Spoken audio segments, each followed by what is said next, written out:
Halo, selamat malam pemirsa. Harun Masiku ternyata sudah berada di Indonesia sejak 1 hari sebelum operasi tangkap tangan maksud kami. Dan sementara itu ada yang berpikir bahwa di mana sebetulnya Harun Masiku ini berkaitan dengan upaya KPK untuk mengungkap kasus operasi tangkap tangan terhadap salah satu mantan komisioner KPU. Lantas pemirsa, di mana sebetulnya Harun Masiku dan sehebat apa sebetulnya Harun Masiku ini pemirsa?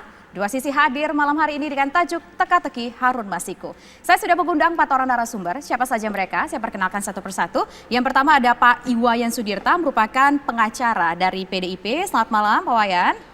Koordinator tim hukum PDI Perjuangan. Koordinator tim hukum PDIP Perjuangan. Kemudian di sebelah Pak Wayan sudah ada Pak Andres Hugo Parera, juga merupakan politisi dari PDIP. Selamat malam, Bapak. Bisa. Ya, kemudian di sebelah kiri saya juga sudah ada Pak Abdullah Hemahua, merupakan mantan penasehat KPK. Selamat malam, Assalamualaikum Pak Abdullah. Waalaikumsalam, Mbak. Ya, dan di sebelah Pak Abdullah juga sudah ada Bang Donald Faris, merupakan peneliti ICW. Selamat malam, Pak. Malam, Mbak Tisa. Ya, pertama sebelumnya saya ingin ke Bang Donald Faris. Ini cukup spektakuler ya, ternyata cukup mengejutkan publik. Ternyata Harun Masiku ada di Indonesia 1 hari sebelum penangkapan.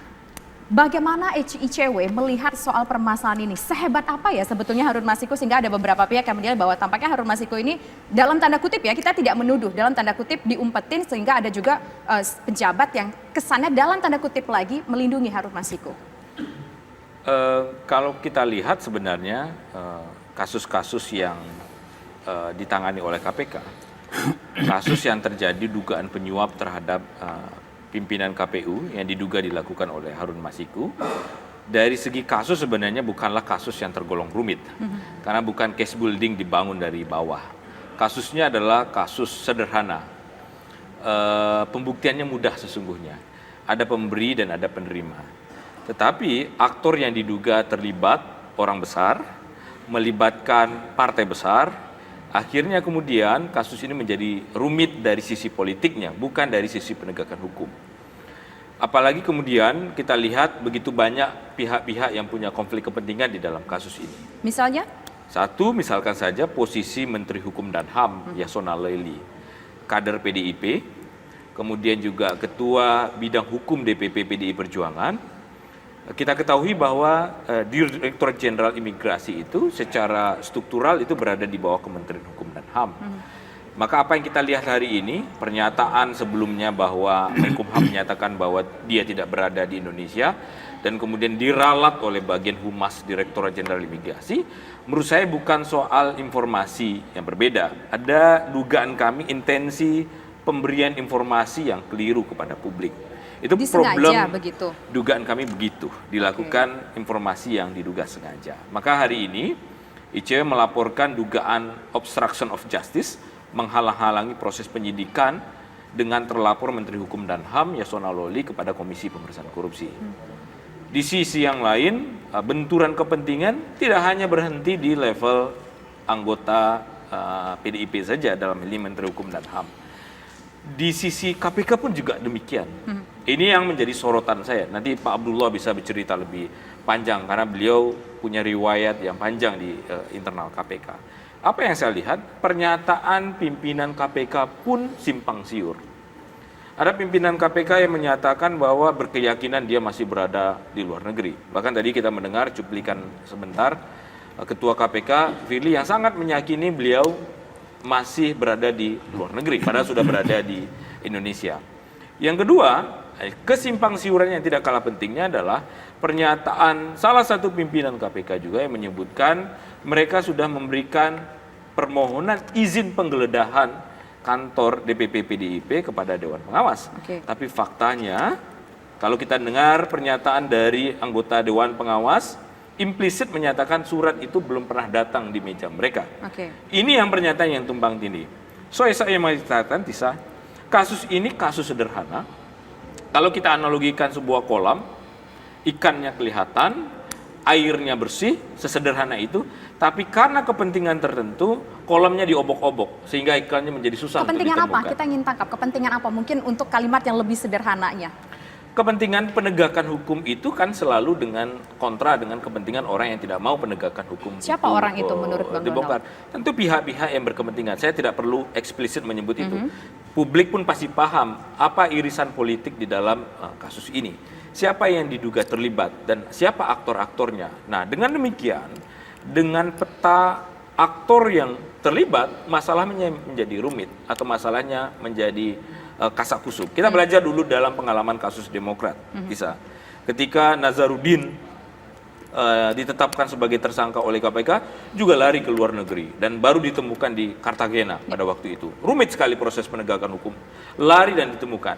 Nah, menurut saya ini adalah presiden yang memang sering terjadi dalam proses penegakan hukum. Ketika hukum diadu dengan politik, maka terjadi silang sengketa antara hukum dan politik itu sendiri. Kita dapat poinnya, kita lempar ke Pak Iwayan. Ada di situ beberapa poin, termasuk salah satu di antaranya adalah Menkumham yang dilaporkan. Ya, ada 4 poin. Pertama, belum ada surat di meja, tapi penggeledahan sudah ada. PDI Perjuangan dibuat babak belur. Karena yang namanya KPK demikian hebat, namanya mau menggeledah, padahal dia nggak punya surat. Bahkan media memberitakan bahwa ada satu kontainer keluar, seolah-olah itu barang sitaan, dan seterusnya. Sehingga masyarakat, kami mohon simpatinya. Kalau PDI Perjuangan, partai pemenang pemilu saja dibikin babak belur seperti itu, Anda bisa bayangkan kalau rakyat kecil yang menimpa itu. Maka kami mohon simpati dari masyarakat, kenapa sampai KPK, sebuah institusi yang besar yang saya hormati selama ini, bisa melakukan tugas-tugas tanpa surat izin. Masalah yang kedua, Pak Lauli dilaporkan. Ini prosedur yang boleh. Ini bagus nih. Dan saya berharap juga adik-adik dari ICW kalau kita melapor ke Dewas juga jangan dihalangi. Seperti kita juga jangan dinilai macam-macam. Nah, yang berikutnya, ini Pak melibatkan partai besar. Mungkin maksudnya Adinda itu ada oknum yang dijadikan tersangka, itu benar. Tapi jangan bilanglah melibatkan partai besar. Orang PDI tidak terlibat sama sekali. Sama sekali. Bahkan PDI sedang mempersiapkan tuntutan baik melalui media yang melanggar aturan ataupun secara pidana, karena kami sudah dituduh habis-habisan, buktinya tidak ada. Kemudian pejabat melindungi, bahkan diumpeti. Kalau pejabat melindungi ini kan bisa kena pasal 165 Kitab Undang-Undang Hukum Pidana. Saya yakin Adinda ini akan bisa membuktikan bahwa pejabat mana gitu. Nah, saya ingin juga mengingatkan kalau ini sampai nggak terbukti, pejabatnya bisa menuntut. Nah, cuman Adinda pinter nih, pejabat mana nggak disebut, pinter dia. Andai kata disebut, ini bisa merepotkan. Seperti Leoni yang saya bela ketika waktu saya pengacara ICW, ya karena salah omong itu jadi tersangka di Jakarta Selatan. Tapi Adinda ini cerdas. Pejabat melindungi tapi nggak disebut pejabatnya siapa gitu. Mudah-mudahan sebentar lagi nanti disebut Adinda gitu. Lagi ditunggu. Nah, persoalan kini karena kami adalah tim hukum PDI Perjuangan, bagaimana cara memulihkan citra nama baik PDI Perjuangan yang sudah terlanjur babak belur. Ini bukan pekerjaan mudah. Nah, disitulah kami meminta agar lain kali masyarakat itu kalau menuduh siapapun termasuk PDI Perjuangan, dasarnya harus ada bukti. Jangan dengan asumsi, jangan karena amarah, jangan karena anti korupsi lalu kita menganggap yang lain itu seluruhnya itu tidak seperti kita dan dia korup. Nggak boleh begitu. Nah, yang kedua, kalau PDI Perjuangan nanti tidak dipulihkan, padahal salah satu tiang demokrasi adalah partai politik, bagaimana kita lihat perkembangan demokrasi ke depan? Partai sebesar ini kalau diberitakan diobok-obok oleh KPK, berita ini sangat merugikan kita. Yang kedua, kontainer itu sampai sekarang tidak ditemukan. Tapi media Indonesia sudah demikian berani memuatnya. Maka kami berpikir, ini kalau tujuan KPK secara lembaga saya dukung, karena saya termasuk mendukungnya. Dewasnya juga sangat-sangat bagus. Komisionernya bagus. Yang kami soroti selama ini kan oknum-oknum tertentu seperti yang datang ke PDI Perjuangan tidak bawa surat izin, itu yang kami soroti. Kalau itu kita kerjakan bersama termasuk Adinda, yuk kita bikin KPK ini kuat.